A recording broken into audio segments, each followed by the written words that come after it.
Books that स्पीकमध्ये तुम्हा सर्वांचं स्वागत आहे. धम धम धम धम धम. मला मृदुंग शिकायचा आहे आणि आईला स्कूटर चालवायला शिकायची आहे. कधी माहितीये? दसऱ्याच्या मुहूर्तावर. ऐकूया गोष्ट कोजागिरी आणि मसाला दूध. Original story kheer on a full moon night by Pratham books. गोष्ट लिहिली आहे माला कुमार आणि मनीषा चौधरी. चित्रांकन प्रिया कुरियन. मराठीत अनुवाद संध्या टाकसाळे. गोष्टीचं वाचन असावरी दोशी.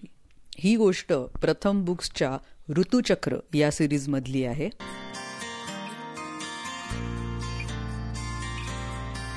पाऊस आता थांबलाय, पण हिवाळ्याला अजून सुरुवात व्हायचीये. याला पानगळीचा ऋतू किंवा शरद ऋतू म्हणतात.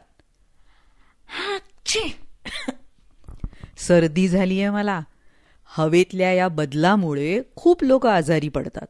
आजी म्हणते दसऱ्याच्या आत सगळी मुलं ठणठणीत बरी होतील. मी नवरात्र आणि दसऱ्याच्या सुट्टीची वाट बघते. या सुमाराला सणांची नुसती रेलचेल असते. घराच्या पुढच्या दाराला तोरण करण्यासाठी मनू आमच्या आंब्याच्या झाडाची पानं काढेल. मला वाटतंय की सगळ्या जगात आमचंच तोरण छान दिसणार आहे. आकाश निळभोर आहे. चकाकणारे पांढरे शुभ्र ढग कापसाच्या गोळ्यासारखे दिसतायत. सगळं कसं शांत आहे. आज रात्री आम्ही कोजागिरी पौर्णिमा साजरी करणार. यालाच शरद पौर्णिमा म्हणतात. पूर्ण चंद्राच्या प्रकाशात आज सगळं काही न्हाऊन निघेल.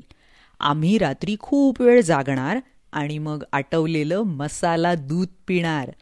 काही ठिकाणी नारळ, तांदूळ, दूध अशा पांढऱ्या गोष्टींनी बनवलेली खीर करतात. मीराकडे आज ओणम हा सण आहे. हा फुलांचा उत्सव. तिच्याकडे आज मोठी फुलांची रांगोळी काढलीये. मीरा म्हणते आता पिकांची कापणी होऊन सगळ्यांकडे भरपूर धान्य आहे, म्हणून हे आनंदाचे दिवस. केरळमधल्या सुप्रसिद्ध बोटींच्या शर्यती याच वेळी होतात. काय मज्जा आहे ना. मलाही ओणम साजरा करावासा वाटतोय. नवरात्रीसाठी आजी, आजोबा, आई, बाबा, मी आणि मनू सगळे मिळून दरवर्षी छोट्या पायऱ्यांचा गोलू तयार करतो. त्यावर बाहुल्या आणि छोट्या मूर्ती ठेवतो. तामिळनाडू राज्यात अशी गोलू करायची पद्धत आहे. दसऱ्याच्या मुहूर्तावर मी आणि मनू शास्त्रीय संगीत शिकायला सुरुवात करणार. मला मृदुंग शिकायचं आहे. मृदुंगम धम धम धम. मनूला शिकायची आहे बासरी आणि आईला स्कूटर. त्यानंतर मग लवकरच दिवाळी येईल.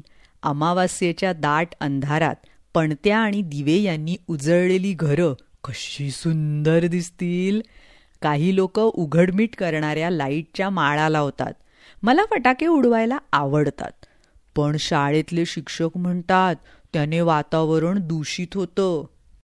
जर हवा, पाणी, जमीन यांची आपण काळजी घेतली नाही तर काही वर्षांनी सगळे ऋतूच बदलून जातील असं ते म्हणतात.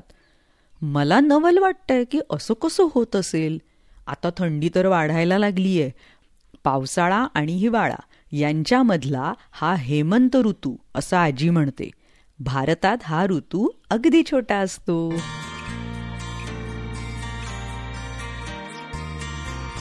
ऋतू, सण यांची सांगड घालणाऱ्या या अशा अनेक गोष्टी तुम्हाला ऐकायच्या असतील तर बुक्स दॅट स्पीक या चॅनलला नक्की भेट द्या.